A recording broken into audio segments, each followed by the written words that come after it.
নমস্কার বন্ধুরা, কেমন আছে সবাই? আশা করি ভালো আছে। আমার নতুন ভিডিওতে তোমাদের স্বাগত। তো আজকে আমি শেয়ার করছি ম্যাগির পকোড়া।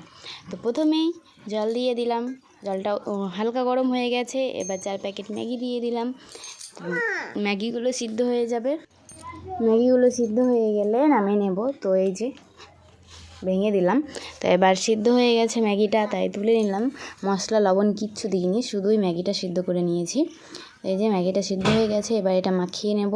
তো তার জন্য মশলা লাগছে হলুদ গুঁড়ো, লবণ আর ম্যাগি মশলা। 4 প্যাকেট ম্যাগির মধ্যে আমি 3 প্যাকেট মশলা দিয়েছি। আর এর মধ্যে দিয়ে দিলাম পেঁয়াজ কুচি আর লঙ্কা কুচি, লঙ্কা কুচি, আর ছিল আদা রসুনের পেস্ট আর বেসন। 3 চামচ বেসন দিয়েছি, পরিমাণ মতন যতটা দরকার। আর এখানে কাঁচা ডিম দিয়ে দিলাম। প্রথমে একটা দিলাম, দিয়ে মাখিয়ে নিলাম। তো পরে মনে হলো দুটো দরকার, তো তোমাদের যেরকম দরকার সেরকম নিতে পারো। আমি 2টো ডিম নিয়েছি। তো এই যে আর একটা ডিম দিয়ে দিলাম। 2টো ডিম দিয়ে ভালো করে ম্যারিনেট করে নিতে হবে। তো চলো মাখিয়ে নিই। এই যে আমার মাখানো হয়ে গেছে, এবার ভেজে নিলেই হয়ে যাবে। তো কড়াইয়ে তেল বসিয়ে দিয়েছি, তেলটা গরম হয়ে গেছে।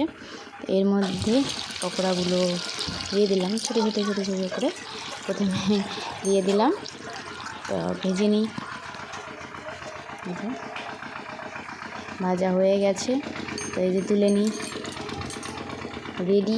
এবার গরম গরম সসের সঙ্গে পরিবেশন করলেই হয়ে যাবে। এই যে দেখতেই পাচ্ছ আমার ম্যাগির পকোড়া রেডি হয়ে গেছে। এবার টমেটো সসের সঙ্গে ম্যাগির পকোড়া দারুণ লাগে, তোমরা ট্রাই করে দেখতে পারো।